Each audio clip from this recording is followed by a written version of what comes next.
സത്യസന്ധമായിട്ട് പറയുകയാണെങ്കിൽ ഇതിനു മുമ്പേ പറഞ്ഞിട്ടുള്ളതാണ്. ആക്ച്വലി സിനിമയുടെ സ്വഭാവമാണ് സിനിമയുടെ ഒരു മേക്കിംഗ് പ്രോസസ്സിനെയും സിനിമയുടെ വിജയാഘോഷങ്ങളെയും ഓഫ് സ്ക്രീൻ ഇന്ററാക്ഷൻസിനെയും ഒക്കെ വലിയ രീതിയിൽ സ്വാധീനിക്കുന്നത്. അല്ലെങ്കിൽ ഇവരെ പോലെ പണ്ടൊക്കെ നമ്മൾ ചെയ്യുന്ന സിനിമയും അല്ലെങ്കിൽ എടുക്കുന്ന ഷോട്ടും തൊട്ടപ്പുറത്ത് കസേരയിട്ട് ഇരുന്ന് സംസാരിക്കുന്ന യാതൊരു ബന്ധം ഉണ്ടാകാറില്ല.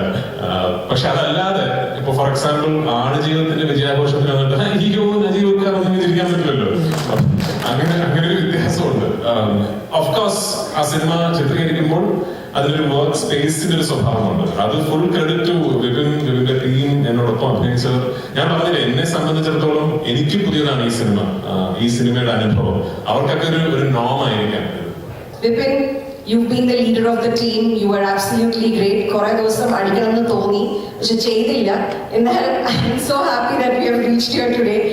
ഏത് ഞാൻ ചെയ്താലായിരിക്കും കൂടുതൽ നന്നാവുക, അത് രാജുവിന്റെ അച്ഛനാണ്. അപ്പൊ അങ്ങനെ വിപിനെ ഇഷ്ടപ്പെട്ട രീതിയിൽ തന്നെ ഞാൻ വന്നു. അത് രണ്ടു കൈ നീട്ടി ഈ ചിത്രം സ്വീകരിച്ചപ്പോ, ഈ സക്സസിന്റെ ഭാഗമായപ്പോ എനിക്ക് ഒരുപാട് സന്തോഷം തോന്നി. ഷൂട്ടിംഗ് സമയത്തെ കാര്യങ്ങൾ പറഞ്ഞാൽ ഇനി വളരെ ത്രില്ലാക്കി നിലനിർത്തിയത് ബൈജു എന്ന നടനാണ്. പൃഥ്വിരാജിനെ കുറിച്ച് പറയുമ്പോ എനിക്ക് ഏറ്റവും സന്തോഷം തോന്നിയിട്ടുള്ള കാര്യം, എല്ലാത്തിനും മാക്സിമം റെസ്പെക്ട്, സ്നേഹം തരും. അതോടൊപ്പം തന്നെ നിലപാടിന്റെ കാര്യം വരുമ്പോ മനസ്സിലൊന്ന്, പുറമെ വേറൊന്ന്. അത് പൃഥ്വിരാജിനില്ല. പൃഥ്വിരാജിന്റെ മനസ്സിലുള്ളത് മുഖത്ത് വായിച്ചെടുക്കാൻ കഴിയും. അതൊരു ഗ്രേറ്റ് ക്വാളിറ്റിയാണ്. അത് നിലനിർത്തുക നമുക്ക് എല്ലാവർക്കും അഭിമാനമുണ്ട്. നിങ്ങൾ ചെറുപ്പക്കാരെ കുറിച്ചെല്ലാം വളരെ വളരെ യങ്ങായിട്ടുള്ള ആൾക്കാരെ കുറിച്ച് പൃഥ്വിരാജ് പറഞ്ഞു.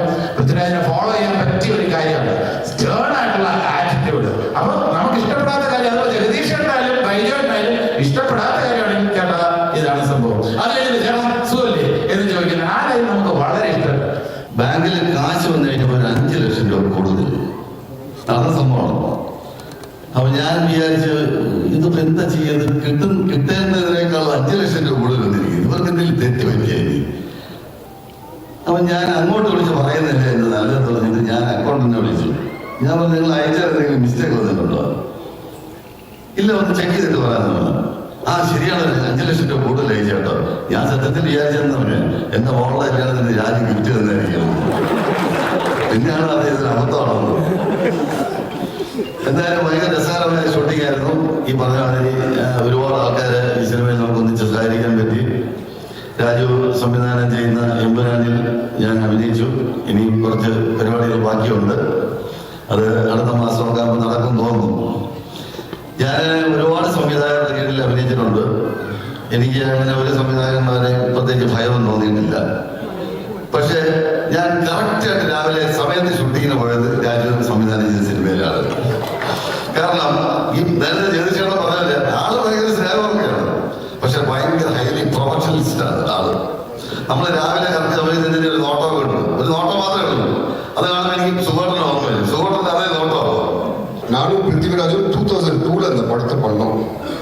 அதுக்கப்புறமா 22 வருஷத்துக்கு அப்புறமா I'm getting opportunity work with him. ரொம்ப வருஷத்துக்கு அப்புறமா உங்களோட நடிக்கிற ஆப்பர்ச்சுனிட்டி கிடைச்சது வந்துட்டு சொன்ன ஒரு செகண்ட்ல ஐ set yes I'm ready, I'm coming and doing it. And எதுவும் பேசல, அவ்வளோதான். டிக்கெட் போட்டேன், வந்துட்டாங்க, ஷூட் பண்ண போயிட்டேன், அவ்வளோதான். I never thought this will be a major hit. അത് ഭയങ്കര ക്രിഞ്ചായിട്ട് തന്നെ പ്രേക്ഷകരിലേക്ക് പ്രസന്റ് ചെയ്തു എന്നുള്ളതാണ് ഈ പറയാം.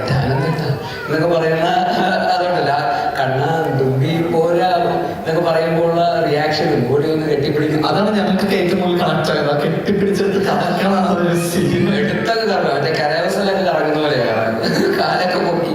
അപ്പൊ അതിന്റെ ആ ഒരു എന്താ പറയാ, ഒരു കുറച്ച് ആ ലൗഡ്നെസ്സിന് അത്രയും ലൗഡായിട്ട് തന്നെ കാണിച്ചതിലാണ് അതിന്റെ അത് വർക്കാനുള്ള ഏറ്റവും വലിയ ഫാക്ടർ എന്നുള്ളത്. അത് ഞങ്ങൾ രണ്ടുപേരും അത് അർമാദിച്ചു. വിപിൻ ചേട്ടനെ പറ്റി പറയുകയാണെങ്കിൽ പറയണ്ടല്ലേ, വിപിൻ ചേട്ടൻ ജോത്സ്യനാണെന്ന് തോന്നുന്നു പുള്ളി. എല്ലാ സിനിമയും ഇറങ്ങുന്നതിന് മുന്നേ ആ സിനിമ സക്സസ് ആവും എന്ന് ഇത്രയും ഉറപ്പുള്ളൊരു മനുഷ്യനെ ഞാൻ വേറെ കണ്ടിട്ടില്ല.